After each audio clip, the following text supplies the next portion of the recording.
아멘. 3월 마지막 주, 오늘 주일 예배 같이 봅니다. 사도행전 13번째 시간입니다. 이제 3장에 들어왔는데요, 지금까지 12번 시간을 걸쳐서 1장과 2장 시간을 마무리했습니다. 그렇다고 한 장마다 6번씩 걸리는 그런 긴 여정은 아닙니다. 지금부터 조금 더 속도감 있게 진행될 것입니다. 오늘 읽은 3장 본문은 아주 큰 변화가 일어나는 것을 보여주는 귀한 장이죠.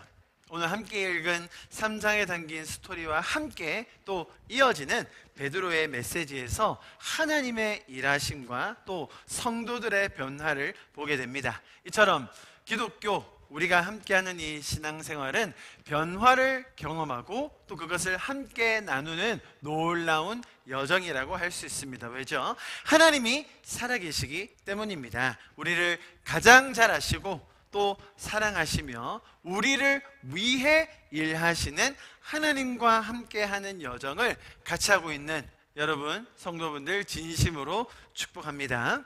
3장에는 놀라운 변화의 모습이 있다는 것으로 함께 설교의 문을 열었습니다. 자, 그렇다면 제가 질문을 여러분께 하나 드려보겠습니다. 오늘 본문, 성전 미문에 앉아있던 나면서부터 절름발이가 됐던 그 사람이 있었고, 베드로와 요한이 다 같이 기도하러 오는 그 시간에, 기도하러 올라가는 그 시간에 올라가다가 그 병자를 일으켰고, 또 많은 백성들이 그 주변에 있다가 놀라는 그 장면, 등장인물이 많지는 않습니다. 그죠? 자, 오늘 이 본문에서 성경이 가장 주목하고 또 조명하고 있는 가장 큰 변화를 보이는 가장 변화된 인물은 누구일까요?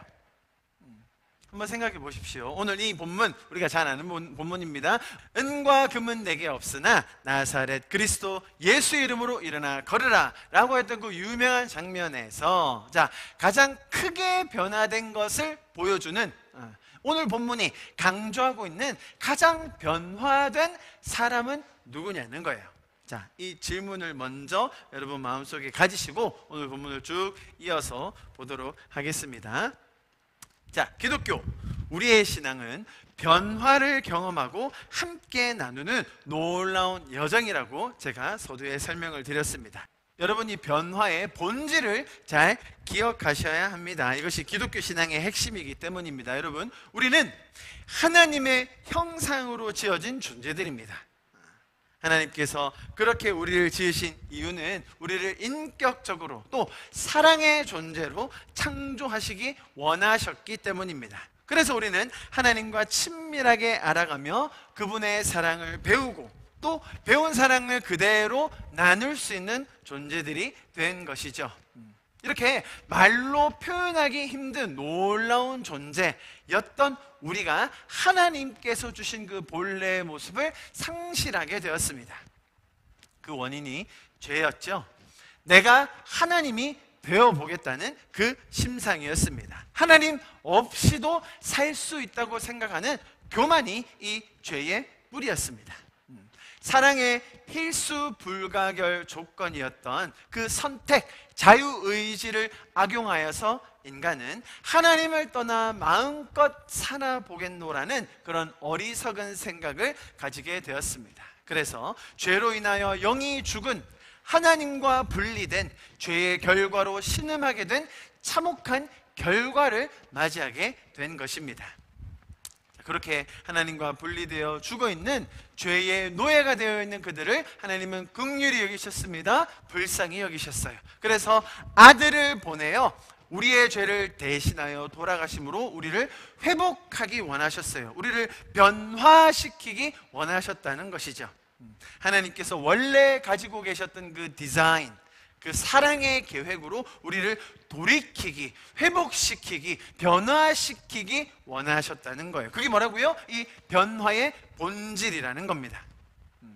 신이 인간이 되는 그 수모를 겪더라도 가장 수치스럽고 고통스러운 아픔을 하나님 당신이 직접 겪더라도 후에 인간들이, 아니 하나님 도대체 왜 그렇게 참혹한 십자가여야만 했습니까? 다른 방법은 없었습니까? 아니 하나님이시라면서 그냥 짠 하고 변화시켜 주시면 안 되는 겁니까? 왜 굳이 십자가였습니까?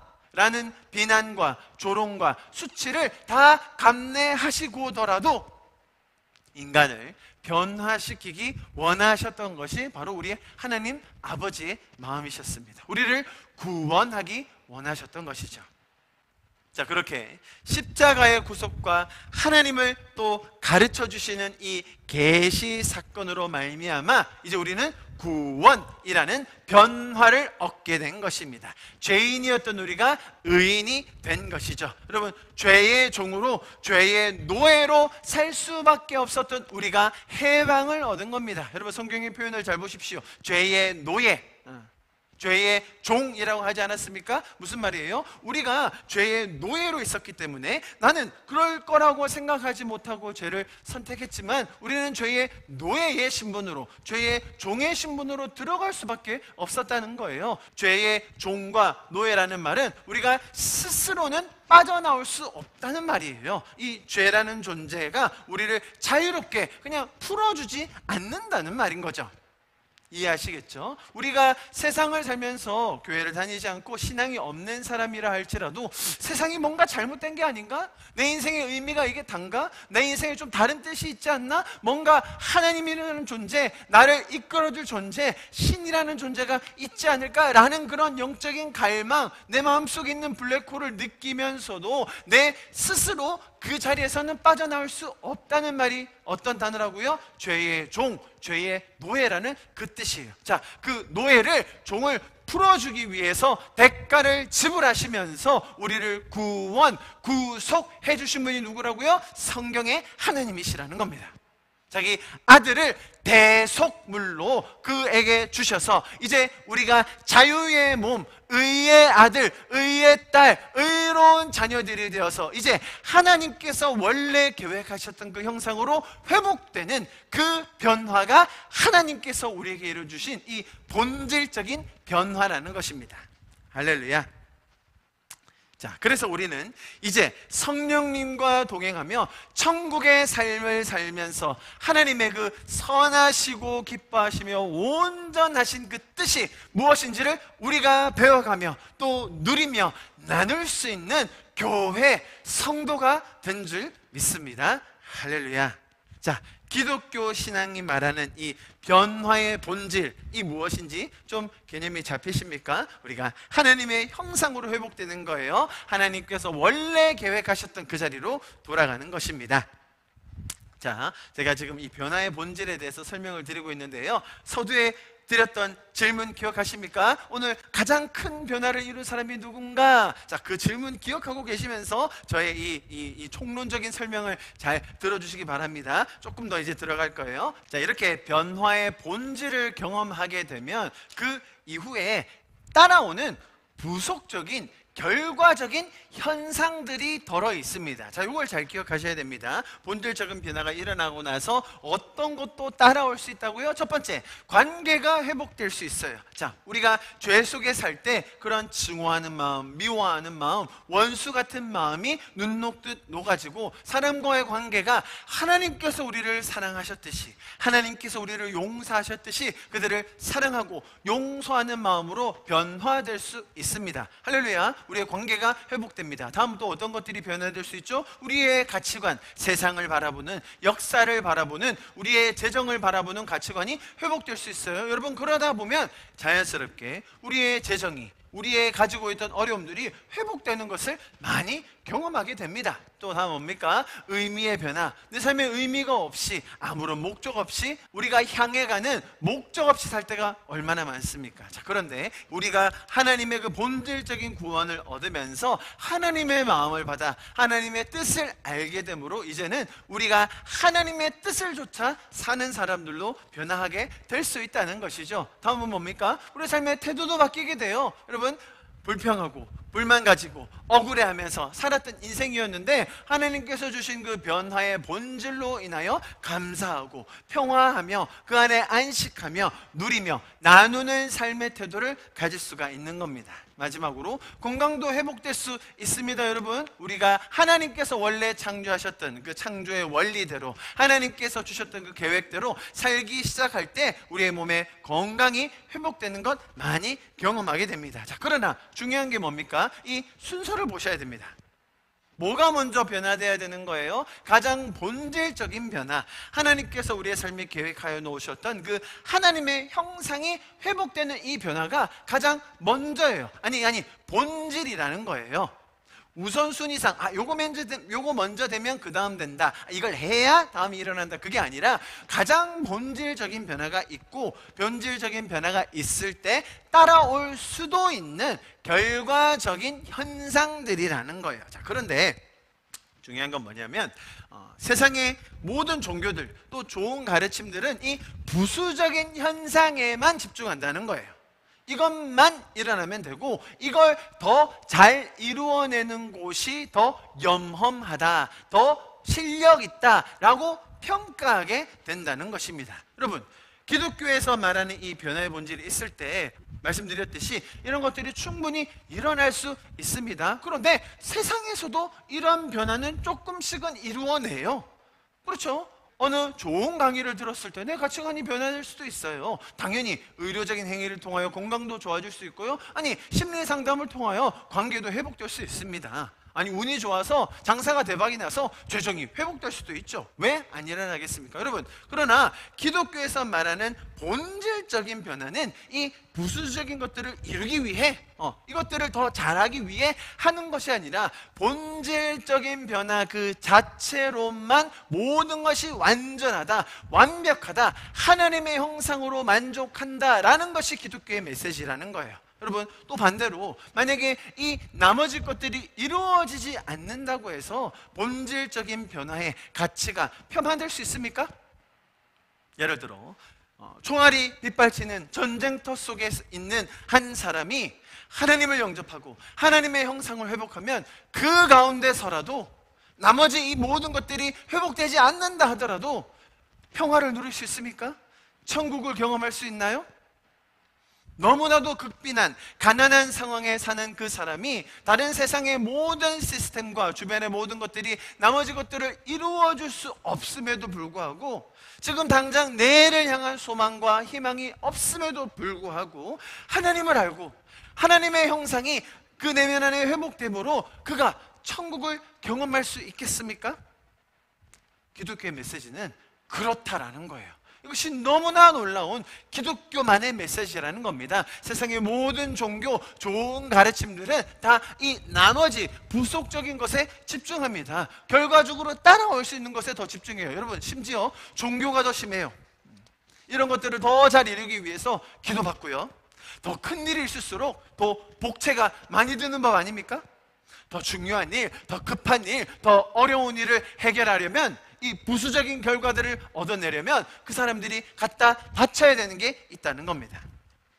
여러분, 이런 것들을 더 잘 이루어낸다고 해서 자랑하고 비교하고 혹은 정죄하는 것이 성경의 메시지가 아니라는 거예요. 여러분, 분명 제가 말씀드렸듯이 이런 변화들은 너무나도 소중한 것입니다. 너무나도 우리의 삶을 풍성하게 해주고요, 우리의 삶의 기쁨을 가져다 줍니다. 맞습니다. 그럼에도 불구하고 이 본질적인 변화의 본질을 우리가 알아 기억하고 하나님께서 우리에게 주기 원하시는 그 핵심적인 마음과 구원의 변화를 우리가 꼭 붙들고 기억하는 저희가 되었으면 좋겠습니다. 자, 그렇기 때문에 오늘 본문의 핵심은 제자들이 성령을 받았기 때문에 이제는 고칠 것이 없이 주변에 병 걸린 사람이 있으면 이제 다 고쳐버리는 능력이 있다? 그냥 딱 쳐다보면 야, 일어나 하면서 카리스마 있게 손을 잡아 끌어세우면 그냥 다 일어나는, 성령의 그 강림을 받았기 때문에 이제는 모든 병 다 치료할 수 있다. 그리고 그렇게 치료할 때 부흥이 일어난다. 교회가 부흥을 한다. 사람들이 몰려든다. 이러한 카리스마적인 성령의 능력, 치유의 능력이 있어야 된다. 우리가 제일 세다. 우리가 다 고쳐낼 수 있다. 너 이런 거 할 수 있어? 라는 메시지가 전혀 아니라는 거예요. 또 다르게 말하면 교회 다니고 성도가 되었다는 분들 중에 아니 성령도 안 받고 말이지, 아니 예수님 믿는다고 하면서 이렇게 성령 제대로 받아가지고 그러면 대부분의 병들은 고쳐야 되는 건 아닙니까? 이런 식의 질문을 할 때가 있어요. 우리 스스로도 그런 질문을 받고요. 한 번 더 나가볼까요? 이런 식으로 내부적인 자성의 목소리 얼마나 많았습니까? 아니 요즘 교회를 보니까 은과 금은 많더만, 가진 거 다 쌓아놓고 계시더만요. 아니 그런데 어떻게 나사렛 예수 그리스도의 이름으로 치유하는 능력은 왜 다 상실했습니까? 여러분, 이런 내부적인 자성의 목소리 들어보신 적 없으십니까? 아니 저도 어릴 때 그런 얘기를 하도 많이 들어가지고, 야 그러면 내가 어떻게 해야 되지? 아니 은과 금은 그러면 교회 다 갖다 내고, 아니 지나가다가 이렇게 막 이렇게 육교에 앉아 계신 분들이 있잖아요. 그럼 내가 저분들을 막 이렇게 세워야 되나? 막 이렇게 병을 낫게 해줘야 되나? 그게 성령 받았다는 증거인가? 저렇게 해야 제대로 된 크리스찬인가? 라는 고민 너무 많았습니다. 여러분도 분명히 그런 고민, 걱정 해보신 적 있을 거라고 생각합니다. 자 여러분, 이렇게 은과 금을 가지긴 했는데 병자를 일으킬 능력이 상실되었다고 이야기하며, 지금의 교회가 돈은 있는데 성령의 능력은 잃어버렸다고 하면서, 그래서 몇 번 병 낫는 그걸 강조하고 교회나 목회자가 카리스마로 교회를 성장시키는 그런 스토리들이 너무나 많아져 있습니다. 그렇게 되면 은사주의, 성령의 능력을 강조할 수밖에 없어요. 자 여기서 나오는 폐해가 뭡니까? 은사의 유무, 은사의 강도에 따라 서열이 생기게 돼요. 너희 교회 담임 목사님 병 고치는 능력 있어? 너희 교회는 이러이러한 병 나은 적 있니? 야 우리는 말이야 이러이러한 병, 이러이러한 질병 오면 다 나. 그런 서열을 나누고 비교 경쟁하고 심지어 정죄하는 그런 현상들이 교회에 너무 많이 일어난다는 거예요.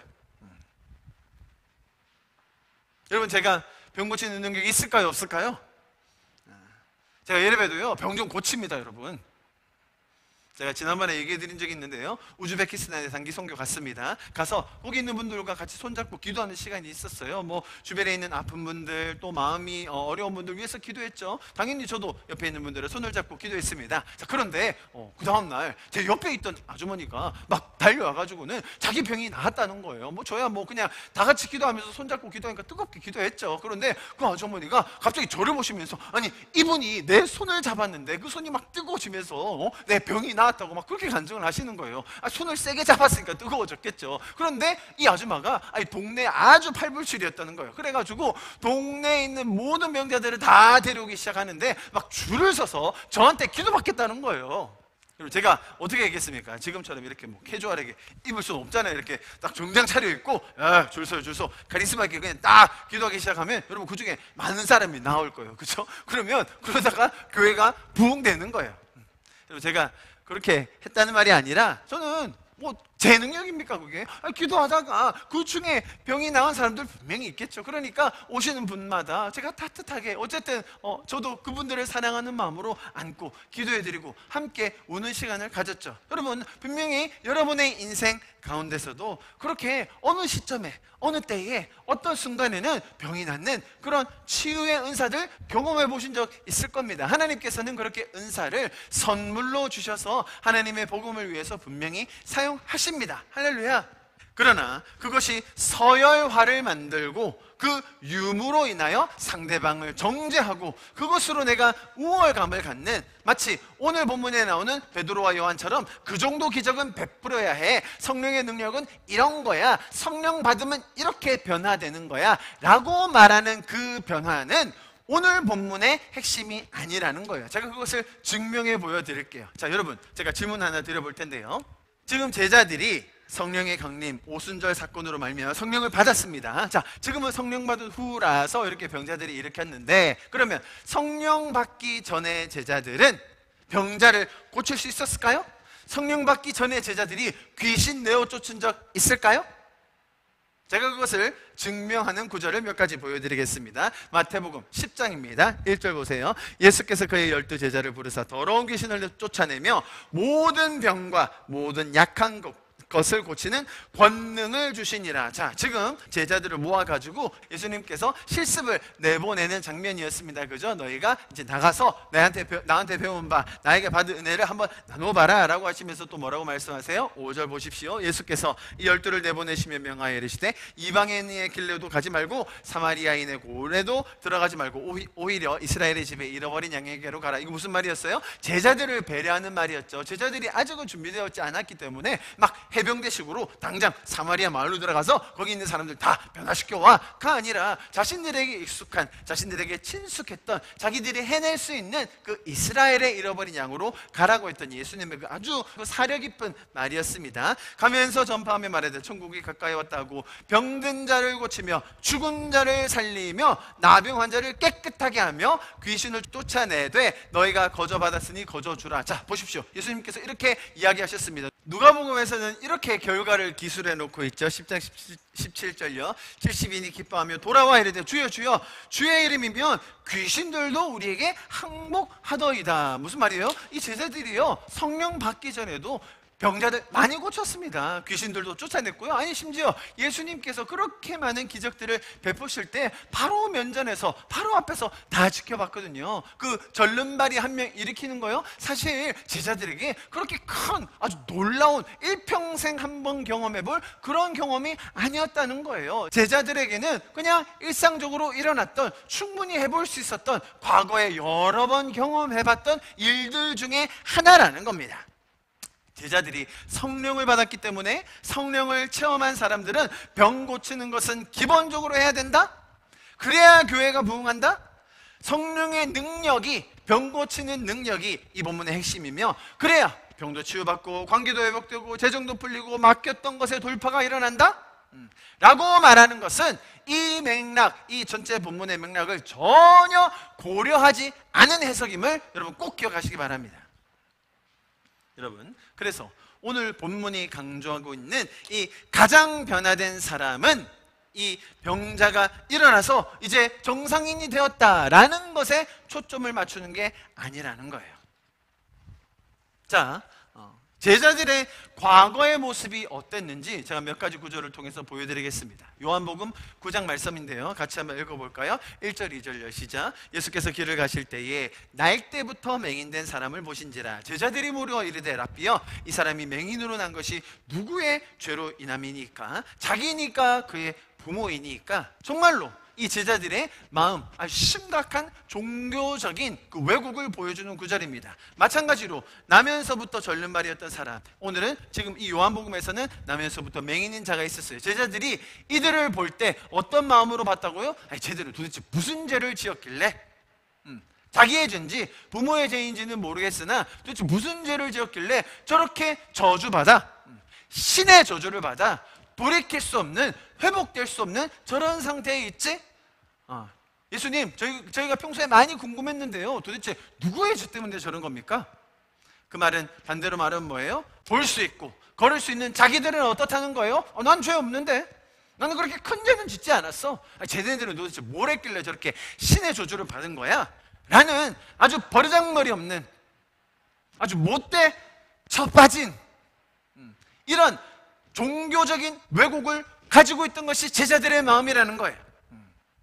자기들이 그렇게 잘나서, 자기들은 그렇게 깨끗해서 볼 수 있답니까? 저들은 볼 수 없기 때문에 죄를 지은 자라고요? 저들은 걸을 수 없기 때문에 신의 저주를 받아 다시는 고침을 받을 수 없는 그런 자들이라고요?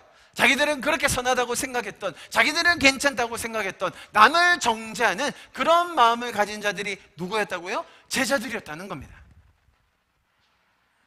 이 한 사람의 안타까운 현실, 모습을 보고 제자들의 반응은 그들을 따뜻하게 안아주고 불쌍히 여기며 도와주고 같이 살 수 있는 것을 고민하지 않고 그들을 정죄하며 판단하며 비교해서 자신은 우위에 있다는 것을 드러내고 있었다는 겁니다. 그것이 제자들의 모습이었어요.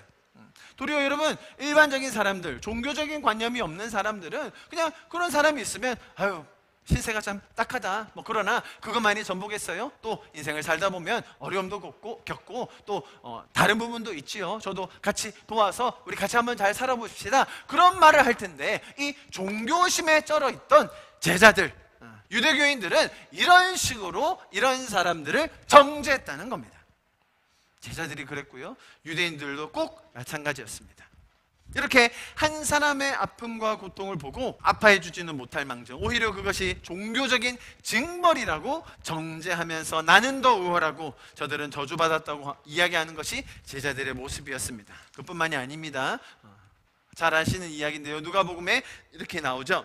9장이에요. 예수께서 승천하실 기약이 차감에 예루살렘을 향하여 올라가기로 굳게 결심하고 사제들을 앞서 보내심에 그들이 가서 예수를 위하여 준비하려고 어디로요? 사마리아인의 한 마을로 들어갔더니 어떻게 반응합니까? 예수께서 예루살렘을 향해 가시기 때문에 누가요? 그들 사마리아인들이 받아들이지 아니하는지라. 그랬더니 제자 야고보와 요한이 어떻게 이야기합니까? 주여, 우리가 불을 명하여 하늘로부터 내려 저들을 멸하라고 하시기를 원하십니까? 라고 이야기해요. 예수님, 저런 버르장머리 없는 놈들, 싸가지 없는 놈들 그냥 불을 내려가지고 그냥 싸그리 그냥 태워버릴까요? 저희가 성령의 능력도 받았는데, 우리가 불로 받았는데 불을 뿜어가지고 쟤네들 그냥 싹 쓸어버리시죠?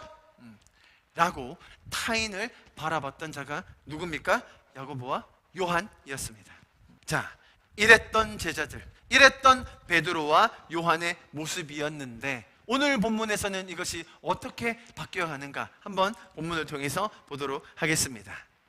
1절부터 보시죠. 제9시 기도 시간에 베드로와 요한이 성전에 올라갈새, 유대인들이 다 같이 기도하러 성전에 올라가는 오후 3시였습니다. 그때 베드로와 요한도 같이 그 길을 따라 올라가고 있었습니다. 2절요. 나면서 못 걷게 된 이를 사람이 메고 오니 이는 성전에 들어가는 사람에게 구걸하기 위하여 날마다 미문이라는 성전에 두는 자라. 자, 장애를 가지고 있었던 사람입니다. 당시에는 구걸을 하는 것이 사람들에게 꼭 큰 피해를 주는 것이 아니었어요. 왜냐하면 유대인들도 다른 사람을 돕고 선행하는 것을 통해 자기 공로를 쌓았거든요. 그래서 이런 사람이 성전에 앉아가지고 구걸하는 것이 너무 당당했습니다. 지금 여러분 이슬람 국가들에 가보시면 그들도 행위로 구원을 얻기 때문에 이런 다른 사람을 도와주고 구제하고 선행하는 것이 굉장히 중요합니다. 그래서요, 거기서 구걸하시는 분들이 굉장히 떳떳해요. 아니, 내가 너에게 선행할 수 있는, 구제할 수 있는 기회를 줬지 않느냐, 나한테 구제해라, 선행해라 라고 하면서 아주 당당하게 돈을 요구합니다. 마찬가지로 이 성전 미문에 앉아 있었던 절름발이인 사람도 매일 그 사람을 옮겨주는 사람들이 있었어요. 그래서 그 자리에 가서 구걸할 수 있도록 먹고 살아야 될 거 아닙니까? 그래서 이렇게 선행을 베풀어서 도와주시는 분들이 있었다는 겁니다. 3절요 보십시오. 그가 베드로와 요한이 성전에 들어가려 함을 보고 구걸하거늘. 자, 베드로와 요한을 봤는데요, 이 구걸하는 행위가 특별한 행위였습니까? 베드로와 요한이 다른 사람들에 비해 아주 특출나게 보였을까요? 이 거린이 보니까 이야, 저 사람들은 때깔부터 다르고 아주 영적인 뭔가 풍미가 느껴져, 그런 것을 느꼈을까요? 아니라는 거예요. 이 거린은 모든 사람에게 하듯이 지나가는 사람, 보이는 사람, 자기 앞에 있는 사람 누구에게라도 한 푼 줍시오 라고 이야기하는 것을 동일하게 베드로와 요한에게 했다는 그 말이에요. 뭔가 특별한 행동을 한 것이 아닙니다. 4절요. 베드로가 요한과 더불어 주목하여 이르되 우리를 보라 하니. 자, 이 장면을 여러분 보셔야 됩니다. 오늘 이 본문에서 누가 누구를 주목하여 본 것입니까? 누가 누구에게 관심을 사려고 했죠? 누가 누구를 눈여겨보고 그에게 자기의 마음을 더 보여주려 하는 겁니까? 우리는 흔히들 이 거린이 저 사람들을 보니 뭔가 치유해 줄 것 같아서 뭔가 액션을 취하고 조건적으로 뭔가를 했다라고 생각하기 쉬운데, 오늘 본문은 정반대예요. 베드로가 이 거린을 주목하여 본 것이에요. 그러면서 나를 보라라고 이야기하고 있어요. 여러분, 이 제자들 베드로, 요한 다 어떤 자들이었다고요? 이런 선천적인 장애를 가지고 있는 사람들은 신의 저주를 받았기 때문에, 자기가 죄를 지었기 때문에, 부모가 죄가 있기 때문에 이런 식으로 정죄받았다, 이런 식으로 처벌받았다라고 믿어왔던 사람들이었는데, 지금 베드로가 어떻게 변화되었습니까? 이 요한이 어떤 마음으로 변화되게 된 것이죠? 하나님이 자신들을 긍휼히 여기셔서 구원해 주셔서 이제 완전히 본질적인 변화가 일어난 것처럼 이 거린을 보니, 이 날 때부터 장인된 이 사람을 보니 이도 내가 가진 그 본질적인 변화를 이루어야겠다, 이도 일으켜내서라도 이의 병을 고쳐주어서라도 이제 하나님의 형상이 회복될 수 있도록 도와야겠다라는 그 마음이 이제 베드로 안에 들어왔다는 거예요. 베드로와 요한이 이런 사람이 아니었다는 겁니다. 제자들이 그런 존재가 아니었어요. 그런데 성경에 오늘 본문이 뭘 보여주고 있다고요? 제자들이 이렇게 변했다라는 거예요. 타인을 바라보는, 이런 사람들을 바라보는 마음의 변화가 일어나 하나님의 마음이 부어져서 이제 이들도 하나님께서 뜻하신 바 그대로 이웃을 바라보고 사람들을 치유해주며 복음을 나눌 수 있는 존재가 되었다. 그렇게 변화되었다라는 것이 오늘 본문의 바로 핵심이라는 것입니다. 할렐루야. 자, 그렇게 이야기했더니 5절에 뭐라고 합니까? 그가 그들에게 무엇을 얻을까 하여 바라보거늘. 이 거린의 마음에는 단지 그냥 뭔가 얻어보려는 그 마음뿐이었습니다. 다른 원함은 없었어요. 단순히 그가 바라보면서, 아니 왜 자기를 쳐다보라고 하지, 뭐 또 일장 연설을 하려나, 꼭 저런 사람이 있던데 라는 식의 반응이었다는 겁니다. 그런데 그때 베드로와 요한이 하나님의 마음으로, 성령의 능력으로 기적을 이루어냈던 것이죠. 여러분, 이런 병이 나아지는 기적이요, 기적은 이렇게 변화된 제자들의 마음과 또 그들이 그 마음을 나누는 그 자리에서 예수 그리스도의 이름으로 이 상황에 맞게 하나님께서 딱 맞게 베풀어 주신 그런 사건임을 우리가 기억해야 돼요. 이 기적이 베풀어진 것이 이 모든 이야기의 초점이 아니라 변화된 제자들의 마음, 또 그 변화된 마음과 또 그 변화된 마음을 받게 되는 그 사람 가운데서 일어난 하나님이 베푸신 기적, 이 아름다운 스토리가 우리가 오늘 보게 되는 바로 이 본문입니다. 여러분, 이렇게 변화된 베드로와 요한이 일하는 것을 보면서 하나님께서 일하시는 원리도 동일하게 보게 됩니다. 여러분, 이 병자가 병고침을 받기 위해서 했던 행동이 있습니까? 조건적으로 뭔가 이런 행동을 했더니 야, 하나님께서 보시고 고쳐주셨다라는 것이 있었나요? 아니면 반대로 베드로와 요한이 병고침 받고 싶어? 그러면 요 정도는 해봐, 이러이러한 고백은 해야지. 아니 병고침 받으면 적어도 11조는 더블로 해야 된다고 서약해야 되지 않겠어? 그러면 제가 빈말로 드리는 것이 아니라 너무나 많은 경우에 종교적인 행태에 있어서 너 이 정도는 걸어야 하나님도 감동하셔서 고쳐주시지. 아니 네가 가진 요 정도, 아니 요 정도가 뭐야, 다를 내놔야 하나님이 더 큰 걸로 쏟아부어 주시지 않겠어? 그런 이야기가 얼마나 많습니까? 이거 가지려면 이 정도는 내놓고, 아니 이 정도를 원하면 이 정도는 털어놔야지 라는 얘기가 무수한 것이 지금 현재 많은 종교들의 행태라는 것이에요. 여러분, 그것은 잘못된 것입니다. 오늘 본문에서 이 병자가 고침을 받기 위해서 했던 선제적인 행동, 혹은 베드로와 요한이 걸었던 조건은 없습니다. 무슨 말이에요? 베드로와 요한이 먼저 은혜를 받은 자들이기 때문에, 먼저 하나님의 사랑을 경험한 자들이기 때문에, 먼저 그 은혜로 변화된 자들이기 때문에 그것에 대한 반응으로 이 병자를 고칠 수 있었다는 겁니다. 하나님께서 은혜를 주신 것에 반응하여 그들도 이 은혜를 나누고 싶은 마음에 자연스럽게 나온 행동이지, 이것이 어떤 조건이나 약속이나 미리 정한 것들을 그렇게 걸어놓고 한 것이 아니라는 거예요. 여러분, 하나님께서도 동일하게 일하시는 것입니다. 우리의 죄 속에 빠져서 신음하는 그 모습을 바라보시고 하나님께서는 은혜로 우리를 구원하기 원하시는 거예요. 그분의 긍휼하심을 따라 하나님께서는 우리를 변화시켜주기 원하시는 것입니다. 우리가 먼저 찾았습니까? 내가 구원받겠다고 막 머리를 들이밀었습니까? 내가 더 축복받겠다고 더 애써서 그렇게 받았나요? 여러분, 하나님께서는 그 본질적인 변화를 은혜로 우리에게 내려주시는 것입니다. 은혜란 게 무슨 말이에요? 받을 수 없는, 자격이 없는 나였지만 하나님께서 선물로 주셔서 우리를 변화시켜 주셨다는 것이 바로 은혜의 스토리 아니겠습니까, 여러분? 자, 그래서 먼저 이렇게 은혜를 경험한 자들이 베드로와 요한입니다. 그래서 이들도 아무런 자격 조건 혹은 이후에 할 약속 등을 받지 않고 은혜로, 기쁨으로 일하고 있는 것을 우리가 본문에서 보게 되는 것입니다. 여러분, 세상의 종교들은요, 신을 아주 쪼잔한 존재로 만들어요. 내가 한 만큼 받아낼 수 있고 아주 드린 정성만큼만 나에게 베풀어줘요. 내가 뭔가 실수하기라도 하면 그거 트집 잡아가지고 처벌하기 일쑤고요. 그런데 문제는 뭡니까? 우리가 믿는 이 성령의 하나님을 마치 그 세상의 쪼잔한 신들처럼 만들어서 내가 뭔가를 해드려야, 내가 뭔가를 갖다 바쳐야, 내가 헌신해야 이 정도 상급받고 이 정도 면류관 받을 거야 라는 식으로 하나님을 쪼잔하게 만들지 말라는 거예요. 하나님은 우리를 은혜로 구원하셔서 우리 삶의 가장 본질적인 변화가 무엇인지를 가르쳐 주시고 우리로 누리게 하시며 또 그것을 나눌 수 있는 성도요, 교회로 세워주시는 분임을 믿으시기를 축복합니다. 이렇게 변화된 제자들의 모습을 보며 우리가 하나님의 은혜를 더 경험하고 또 사모하면서 앞으로 우리에게도 이런 변화가 오게 될 것을 기대하는 것, 그것이 오늘 본문의 핵심인 것입니다. 여러분, 한 주간 정말 이 하나님의 은혜를 더 누리고 나누며 함께 주님과 동행하는 그런 한 주가 될 수 있기를 간절히 축복합니다. 할렐루야. 오늘 말씀 이것으로 마무리합니다. 여러분, 하나님과 날마다 동행하시며 우리를 변화시키시는 그 은혜 안에 머무는 여러분이 될 수 있기를, 또 우리가 될 수 있기를 간절히 축복합니다.